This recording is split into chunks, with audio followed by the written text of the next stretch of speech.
this is really this movie that we saw the trailer for. Good luck, have fun, don't die. How do they deal with AI in the movie? Well, director Gore Verbinski had some comments. I'm going to share the story here.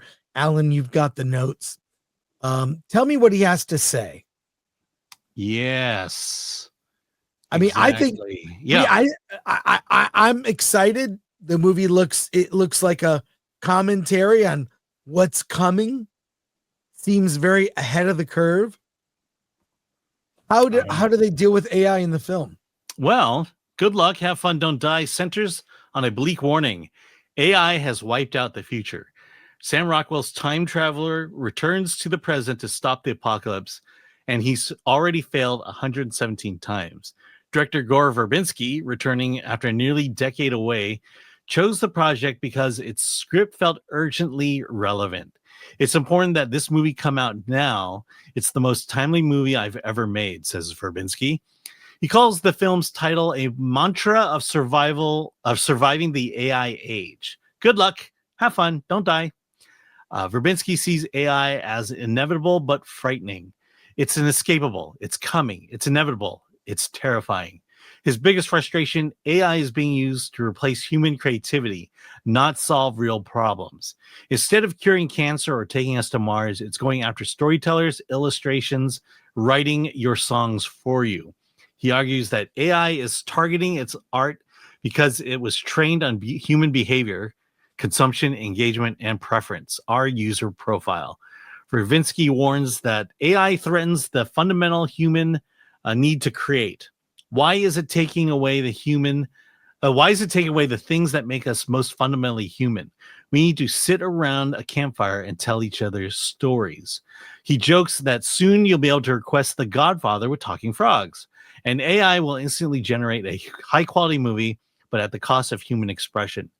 Verbinski predicts AI will eventually feed so much AI-generated content back into itself that things will become bizarre. It's starting to drink its own piss.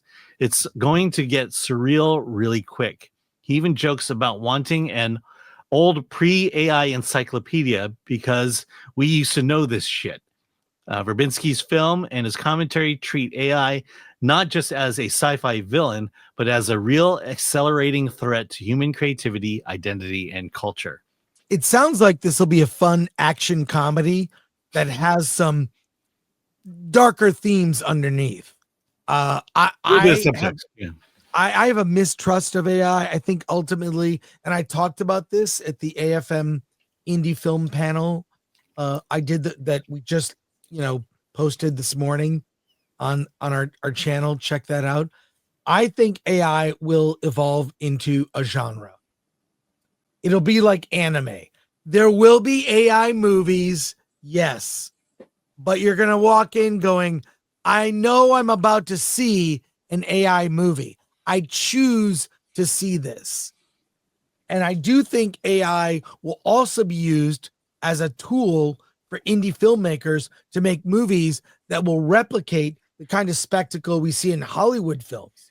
That's where I think things are going. That's the at least as it applies to entertainment. That's my personal thoughts, my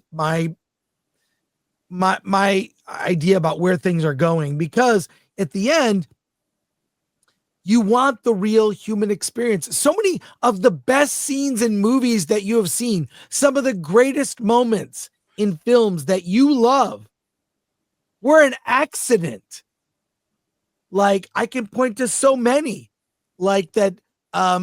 There's a scene in the movie called New York, New York, directed by Martin Scorsese, where Robert De Niro is with Liza Minnelli. He breaks a window, knocking on a door, and then keeps going with the scene.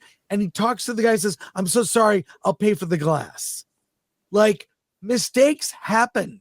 And they call them happy accidents for a reason. I don't think that's going away. I think that AI will be even more corporate and soulless than current Hollywood. And it will, best case scenario, turn into another genre on the shelf. Like, action comedy, horror comedy, or whatnot. So that's best case scenario. Alan, your thoughts, and we'll go to comments. Yeah, one comment he makes I found fascinating.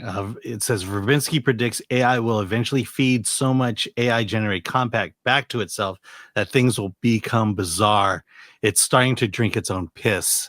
I hadn't really thought about it that way, but right now AI is basing itself off of human content. But soon there'll be so much AI content, it'll be basing it off its own content. And then the philosophical question now becomes, what is real anymore? What is decidedly human anymore versus what is AI? And this is the scary part of going down this road. What's weird is there's data sets that the AI uses to generate images and sounds and whatnot. The data sets are based on reality of what's in the internet. What happens that I know where he's going, where like there's so much AI content that the AI content now becomes part of the data set and the library. Yeah. It'll eat itself. Yeah. So the data set is no longer human. The data set is now partially human and partially AI. Exactly. And then the question becomes, how do you tell the difference? What is real and what is not real? The other comment I found fascinating also was maybe there needs to be a pre-AI encyclopedia. I would submit there needs to be a pre-Wikipedia encyclopedia. What is truth anymore? What is, we saw the movie Nuremberg, and it's like, okay, we're watching this true to life court trial. And then you realize, oh, they're bringing Trump analogies into this when Trump wasn't even born at that time. And now the question becomes, well, what's real? What is the actual facts of the Nuremberg trial versus your hangups about the current president of the United States? This is where we're headed, where truth is now being the truth is no longer truth, and to understand what is truth or what is AI truth is going to become more and more difficult over time, and this is where we get into true idiocracy territory. Well, what's not true? This. You talking to me? Then who the hell else are you talking to? Talking to me? Well, I assume you're talking to me.